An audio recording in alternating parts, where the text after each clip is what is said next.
ஓம் சாய்ராம். என் அன்பு குழந்தையே, இன்று இரவுக்குள் மிக சந்தோஷமான நல்ல செய்தி கேட்பாய் என் செல்லமே. இந்த சாயப்பா சொல்வதை நம்பினால் மட்டும் கேள். சில தருணம் உன் கண்களில் இருந்து வழியும் நீர் எதற்கு என காரணங்களும் அர்த்தங்களும் உனக்கே தெரியவதில்லை. மனதில் ஒரு வகையான சுமை, வலி, நீ செய்த எதிர்மறை தெரிந்தும் தெரியாமலும் அவை உன் மனதை ஒவ்வொரு நிமிடமும் சுடுகின்றது. இவை எல்லாவற்றையும் தாங்க முடியாமல் உன் மனம் தவிக்கின்றது என் செல்லமே. உன் தவறுகளுக்கு மன்னிப்பும் அதை நீ உணர்ந்து மாற வேண்டும் என்ற எண்ணம் உன்னிடத்தில் தன்னம்பிக்கை இருந்தாலும் சில நேரம் புயலாய், மழையாய், இடியாய் சில நிகழ்வுகள் வருவதும் போவதும் ரணத்திற்கு மேல் ரணங்களை உணர வைக்கிறது. நிம்மதி என்ற சொல்லை கூட மறந்து போகும் நிலை அந்த தருவாயில். முதலில் உன் கடந்த காலத்தை தீயில் போட்டு எரித்து விடு. எதிர்காலத்தை காற்று போகும் வழியில் ஒப்படைத்து விடு. உன் நிகழ்கால தருணங்களை கவனித்து செயல்படு. எல்லாம் நன்மைக்கே சாயப்பா செய்வார் என்ற உனக்கு உன் உடம்பையும் உன் உள்ளத்தையும் ரணப்படுத்தும் விஷயங்களை விரட்டி அடித்து அளிப்பேன் என் செல்லமே. வாழ்க்கை என்பது நீ நினைக்கும் அளவுக்கோ பயப்படும் அளவுக்கோ அல்லது குழப்பம் நிறைந்ததாய் இருக்கக்கூடியது அல்ல. யதார்த்தத்தை புரிந்து கொண்டால் அதுவே உன் வாழ்க்கைக்கு மிக சிறந்த வழி. எது வந்தால் என்ன, நம் வாழ்க்கை என்பது ஆண்டவனால் கொடுக்கப்பட்டது. எதுவும் நிரந்தரமல்ல. கஷ்டங்களோ சந்தோஷங்களோ எல்லாம் ஒரு நாள் வந்த வழி எதுவோ அதே வழியில் திரும்பத்தானே செய்யும். உன்னை எதிர்மறையாக்கும் எந்த ஒரு நிகழ்வுக்கும் நேர்மறையாய் மட்டுமே உன்னை வெளிப்படுத்து. அப்போது உனக்குள் தோன்றும் மன அமைதி மற்றும் தன்னம்பிக்கை உனக்கு கொடுக்கும் உத்வேகம் வேறு எந்த விஷயத்திலும் கிடைக்காத ஒரு மன நிறைவை கொடுக்கும் அல்லவா. பட்டம் வானத்தில் பறக்கலாம் நூலின் உதவியால், ஆனால் காற்றால் மட்டுமே அதனை வழி நடத்த முடியும். ஆனால் நூலின்றி பட்டம் இல்லை, காற்று இல்லை என்பதை சொல்ல முடியாது. அது இல்லாதது என்ற ஒரு விஷயமும் கிடையாது. அதனால்தான் உன் வாழ்க்கையில் நடப்பவை எல்லாம் நூல் போலத்தான். அதை தாண்டி உன் சாயப்பா உன்னிடம் சொல்வது காற்றைப் போல இரு என்றுதான். உன்னை அரவணைக்க யாரும் இல்லை என்று மட்டும் வருந்தாதே. உயிருக்கு உயிராய் உன்னை நான் பாதுகாக்கிறேன். நீ ஏன் கவலைப்படுகிறாய்? வாழ்க்கையில் நீ கடக்கும் தூரம், சந்திக்கும் சூழ்நிலைகள் எல்லாம் இன்னும் நிறைய இருக்கும்போது ஏன் நீ இப்பொழுது இருக்கும் சூழ்நிலையில் இருந்து வெளியே வர மறுக்கிறாய்? உன் வாழ்வில் இன்னும் வியப்பூட்டும் அனுபவங்களும் ஆர்ப்பரிக்கும் சந்தோஷ உணர்வுகளும் நிறைய இருக்கிறது என் செல்லமே. அவற்றையெல்லாம் நீ அனுபவிக்க வேண்டாமா? இந்த பிரபஞ்சத்தில் தினமும் ஏதோ ஒரு வகையில் ஒவ்வொருவரும் ஒவ்வொரு விதமான அவமானமும் ஏமாற்றமும் தோல்விகளையும் சந்தித்து கொண்டுதான் வருகிறார்கள். வாழ்க்கையில் வெற்றி பெற நம்பிக்கையோடு இவற்றையெல்லாம் நீ எதிர்த்து போராடத்தான் வேண்டும் சொல்கிறேன். அடிக்கோடிட்டு சொல்கிறேன், எதிர்த்து போராடத்தான் வேண்டும். உன் வாழ்க்கை சோதனைகள் நிறைந்தது மட்டும்தான்.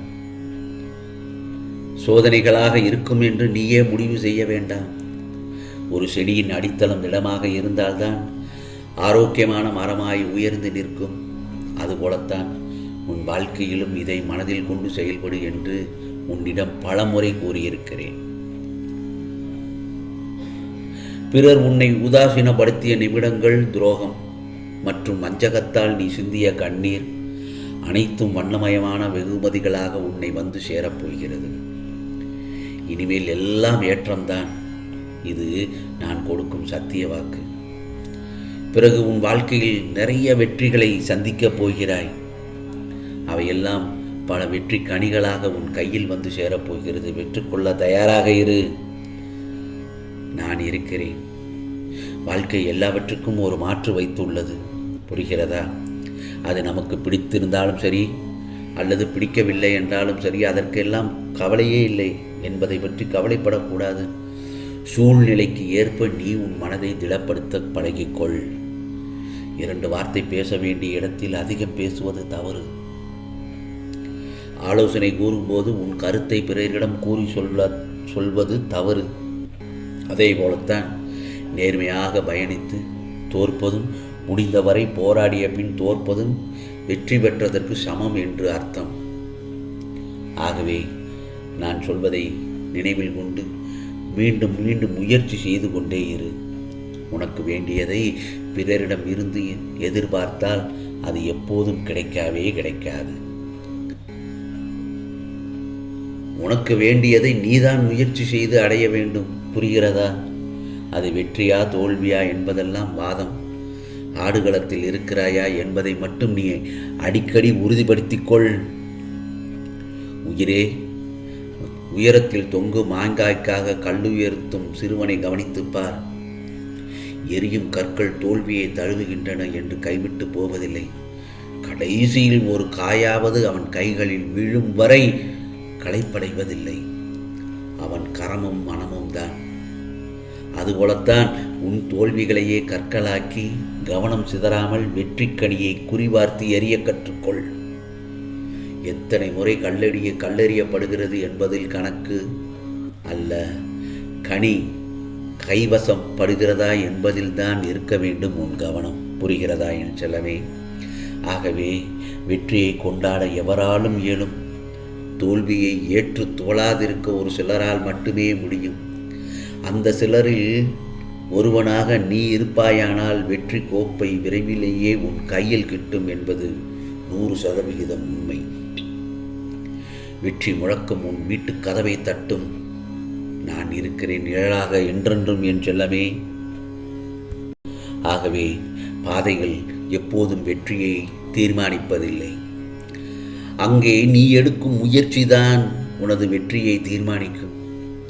நீ முன்னேறும் நேரம் பார்த்து முட்களை பாதையில் வீச பலர் வருவார்கள்.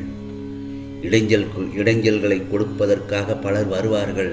அதை கண்டு பயப்படாது நீ உன் பயணத்தை தொடர்ந்தால் உனக்கான இலக்கை நிச்சயமாக அடையலாம். ஒவ்வொரு பிரச்சனையும் எல்லோருக்கும் வரத்தான் செய்யும். பிரச்சனைகள் இல்லாதவர் யார் சொல் பார்க்கலாம்? அதே போலத்தான் வாழ்க்கை பிரச்சனைகளை மட்டுமே கொடுப்பதில்லை, பிரச்சனைகளை கடந்து செல்லும் வழியையும் தான் கொடுத்து கொண்டிருக்கிறது. புரிகிறதா? ஆகவே கவனத்துடன் கையாண்டால் உனது வெற்றி நிச்சயமாக உன்னிடத்தில் வந்து சேரும். வாழுகின்ற வாழ்க்கை வெறுப்பாக இருக்கிறதே என்று வேறொன்றை தேட வேண்டாம். அது வேதனையாகத்தான் இருக்கும். நிம்மதி என்பதில் இருப்பதில் திருப்திப்படுவது தானே நிம்மதி. அதை தவிர இல்லாததிலும் இழந்ததிலும் தேடுவதில் திருப்தி இருக்காது. ஆகவே நாளைய பொழுது உனக்கு பெரிய பொழுதாகத்தான் விடியப் போகிறது. வாழ்க்கை ஒரு வட்டம் முயற்சியும் பயிற்சியும் செய்பவருக்கே வரலாறாக இருக்கும். ஆகவே இந்த சாயப்பா சொல்வதை கேட்டுவிட்டாய் அல்லவா? நிம்மதியாக இரு என் செல்லமே. உனக்கானது எல்லாம் நிச்சயமாக நல்லதே நடக்கும், நல்லதே நடக்கும். ஓம் சாய்ராம், ஓம் சாய்ராம். ராம்ஜி அருள் கிடைக்கட்டும்.